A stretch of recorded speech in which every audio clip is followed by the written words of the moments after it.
नमस्कार,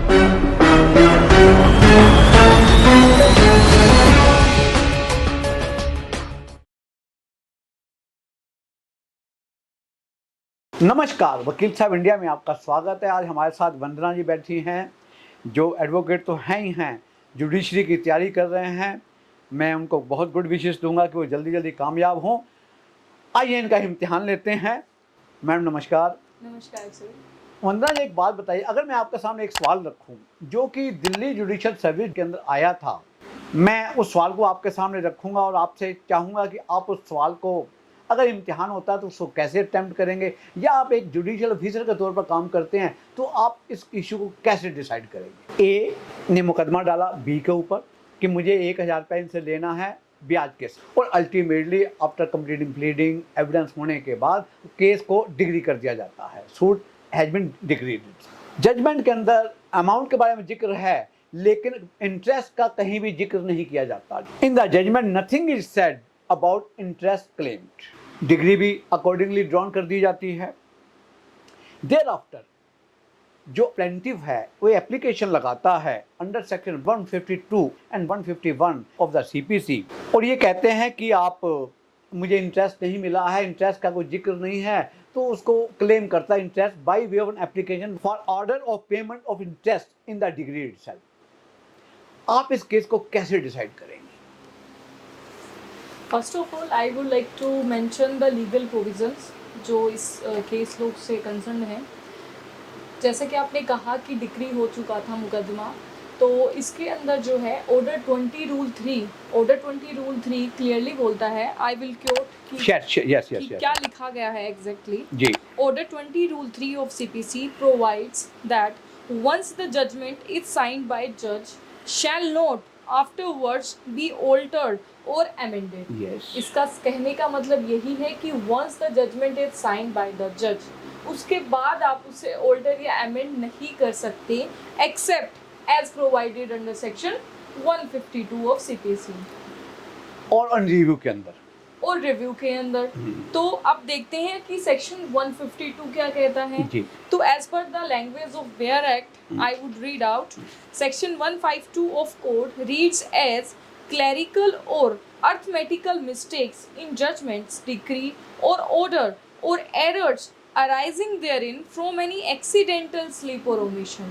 यहाँ पर ध्यान देने की बात है, the word accidental has been mentioned here, कि अगर कोई ऐसी clerical और arithmetical mistakes रह जाती है by way of accidental slip, तो सिर्फ वही आप जो है क्लैरिफाई कर सकते हैं और करेक्ट कर सकते हैं, अदरवाइज देन आप नहीं कर सकते।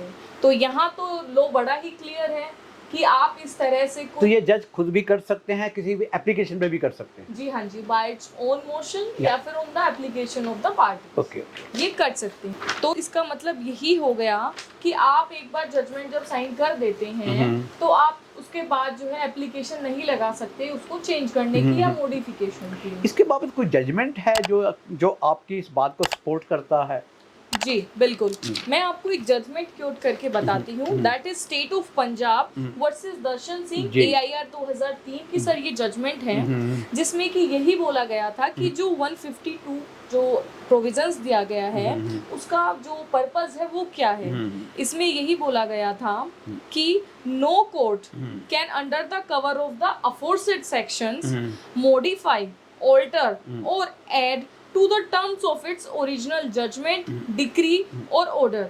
The basis of the provision under section 152 of the जो ये 152 का जो provision है, इसका basis यही है कि an act of court shall not prejudice no man, कि कोर्ट का जो एक्ट है, जो एक बार वो जजमेंट दे चुका, उसके बाद जब वो उसको मॉडिफाई करेंगे तो वो कहीं ना कहीं प्रेजुडाइज नहीं करनी चाहिए किसी भी व्यक्ति को, किसी भी इंसान को। आपका कहने का मतलब अगर कोर्ट से कोई गलती हो गई है, जजमेंट पास हो चुका है, साइन हो चुका हुआ है, तो कोर्ट चाहे तो खुद या किसी की एप्लीकेशन के बेसिस के बाद, किसी पार्टी जो कंसर्न है उसकी पार्टीज के बेसिस पर वो क्लैरिकल ओमिशन जो होता है उसको तो ठीक कर सकती है, लेकिन अदरवाइज जो है इसको ठीक नहीं कर सकती क्या वो? जी अदर सिर्फ ओनली क्लरिकल और arithmetical mistakes as per section 152, क्योंकि वहां पर क्लियरली मेंशन है, सिर्फ उसी प्रकार की मिस्टेक जो होती हैं वो क्लैरिफाई की जा सकती हैं। जैसे मैं एक केस लो और क्यूट करती हूँ जिसमें कि और क्लियर हो जाएगा। Jaya Lakshmi Coelho versus Oswald Joseph, जो कि 2001 का केस है, जिसमें कि क्लियरली बोला गया था the power of rectification of clerical arithmetical errors और accidental slip does not empower the court to have a second thought over the matter and to find that a better order or decree could or should be passed.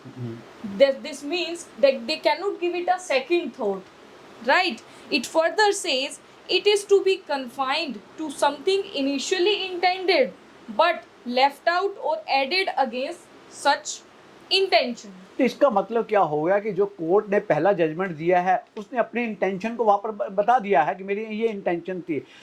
अगर 152 के तहत कोई नई चीज़ लेके आते हैं तो वो जो उसकी ओरिजिनल इंटेंशन है वही प्रिवेल करेगी। हाँ जी सर। दोबारा से नई थॉट या इससे अच्छा जजमेंट और दे सकता था, उसका कोई लेना देना नहीं है। जी now come to this question जो आपने मुझे इलस्ट्रेशन दिया था। तो अगर हम इस क्वेश्चन की बात करें तो यहाँ पर इंटरेस्ट के बाबत डिक्री में कुछ नहीं कहा गया। तो अगर जो प्लेंटिफ है, जो डिक्री होल्डर है, अगर उसे कोई क्लैरिफिकेशन चाहिए कि मुझे इंटरेस्ट के बाबत क्लैरिफिकेशन चाहिए, तो he can go for a review.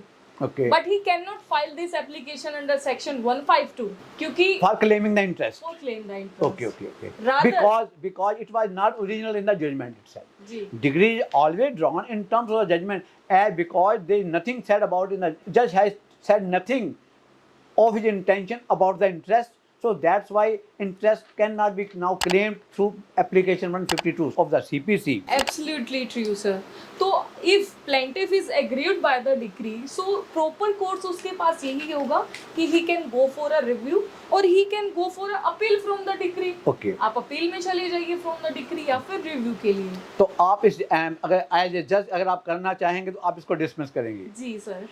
Okay, thank you very much ma'am. बहुत अच्छे ढंग से आपने अपनी बात को रखा, समझाया with the help of the judgment के सहारे। मैं समझता हूँ कि एडवोकेट के लिए नहीं, जो आप बच्चे पढ़ रहे हैं, जुडिशरी की तैयारी कर रहे हैं, वो आपसे कुछ सीखेंगे कि आप पढ़ने और पढ़ाने दोनों के उसी कंसेप्ट पर काम कर रही हैं और आप चाहते हैं कि जो आप पढ़ रहे हैं वो आगे आम पब्लिक को भी, आम एडवोकेट को भी, या जो बच्चे जुडिशरी की तैयारी हैं वो भी ऐसे आगे पढ़ें और पढ़ाएँ भी।